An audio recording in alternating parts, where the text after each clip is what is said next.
तो धुएं को देख रहे हैं, ये एनएच के जो मरम्मत कार्य हो रहा है उससे जो काम होता है उसका प्लांट है, ये रिपेयर प्लांट है। ये यहाँ से मटेरियल तैयार होता है और वो जाके एनएच बनाता है। और इसका जो धुआं निकल रहा है ये देख लीजिए, ये ऑक्सीजन नहीं है, ये पूरा का पूरा बीमारी है जो पूरा आपको मनीगाछी का बायां और दायां यानी इस इलाके का लगभग 4-5 किलोमीटर रेंज में पूरा डस्ट गिरता रहता है।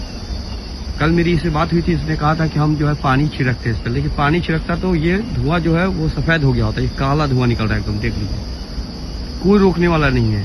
मेनहई से लेकर के महाराजी पोखर इधर आपको जो है सो राजे टोल तक पूरा गंदगी ये फैला के हुआ है। यहाँ तक कि ये बीमारी जो है लोगों को कैंसर बना देगा। ये जो धुआं है ये कैंसर उपलब्ध करा देगा उसके शरीर के अंदर में। ये इतना खतरनाक है, कोई बोलने वाला नहीं है, किसी को कोई मतलब नहीं है इससे।